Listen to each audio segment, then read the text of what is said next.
নমস্কার প্রিয় দর্শক বন্ধুরা, ডেমোক্রেসি খবরের আড্ডা চ্যানেলে আপনাদের সবাইকে ধন্যবাদ। এবারে একটি মারাত্মক ঘটনা সামনে এসেছে, অর্থাৎ ইডির বিরুদ্ধেই টাকা চুরির অভিযোগ এনেছে পশ্চিমবঙ্গ পুলিশ। এটা সেই এরকম একটি ঘটনা যখন সাপ সাপুড়িয়াকেই কাটে। ইডি অফিসারদের বিরুদ্ধে চুরির অভিযোগ আনা হয়েছে।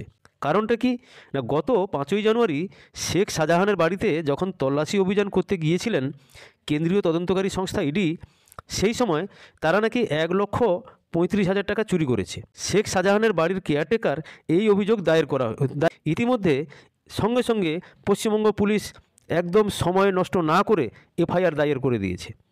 যদিও এদিনই ইডির বিরুদ্ধে এফআইআরে স্থগিতাদেশ দিয়েছে কলকাতা হাইকোর্টে অন্যদিক থেকে একটু বড় স্বস্তি পেয়েছে ইডি। 22শে জানুয়ারি তার পরবর্তী শুনানি হবে এবং শুধু তাই নয়, রাজ্যকে হলফনামা দিতে নির্দেশ দেওয়া হয়েছে আর 2 এফআইআরের কেস ডায়েরি পেশ করতে নির্দেশ দেওয়া হয়েছে। মার খাওয়া ইডি অফিসারদের বিরুদ্ধেই চুরি শ্লীলতাহানির অভিযোগ ওঠায় রীতিমতো শোরগোল পড়ে গিয়েছে।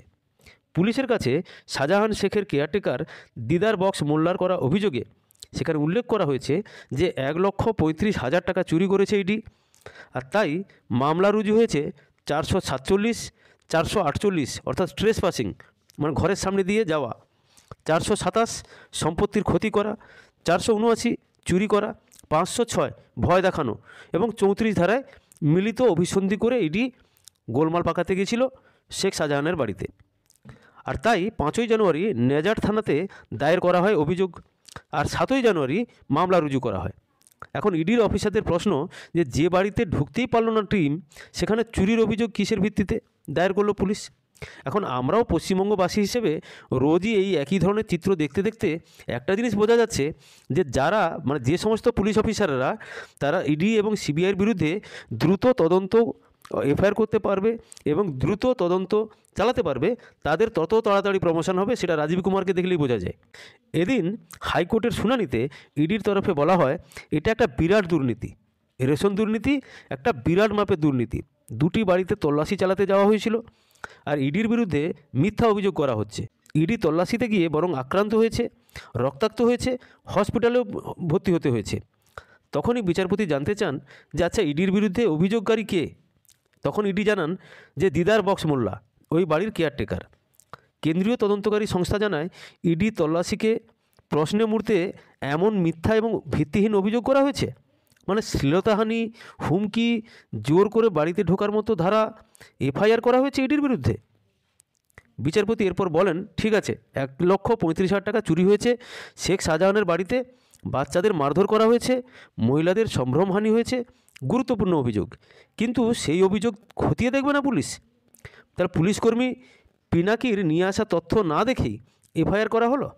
ইডির বিরুদ্ধে এফআইআর করার আগে এনকোয়ারি কি হয়েছিল, নাকি অভিযোগ পাওয়ার পরেই সোজা এফআইআর করে দিয়েছে? বিচারপতি বলেন আদালত গ্রাহ্য অপরাধ হলে পুলিশ এফআইআর করতে পারে, কিন্তু এফআইআর রুজুর আগে অনুসন্ধান তো করতে হবে যে কোন তথ্য প্রমাণে এফআইআর। সেই এফআইআর একবার রিডিং পড়ার পরে এফআইআর হয়ে গেল, কোনো ন্যূনতম অনুসন্ধান বা খোঁজ খবর করার আগেই? এটা কী ধরনের ব্যবস্থা? দর্শক বন্ধুরা, আশা করি আজকে আমার এই প্রতিবেদনটি আপনারাও পুরোটা শোনার পরে বুঝতে পারবেন যে তার যে কেউ যদি আপনার নামে এফআইআর করে, তাহলে এফআইআর করলেই কিন্তু আমাদের ভয় পাওয়ার কিছু নেই। অতি অবশ্যই সেই এফআইআর পুরোটা পড়ার জন্য আপনি থানার ওসির কাছে যাবেন এবং তাকে বলবেন যে আগে পুরো বিষয়টি অনুসন্ধান করুন। সঙ্গে সঙ্গে অ্যারেস্ট হওয়ার কোনো ভয় নেই। আইন আদালত এখন এই মিডিয়ার যুগে অনেক বেশি ফাস্ট হয়েছে, অনেক কিছু জানা যায় অতি সহজেই। তাহলে এখান থেকে আমরা একটা শিক্ষাও লাভ করলাম আমাদের ব্যক্তিগত জীবনে। ভালো থাকবেন, ভালো লাগলে চ্যানেলটিকে লাইক এবং সাবস্ক্রাইব করবেন। ধন্যবাদ, নমস্কার।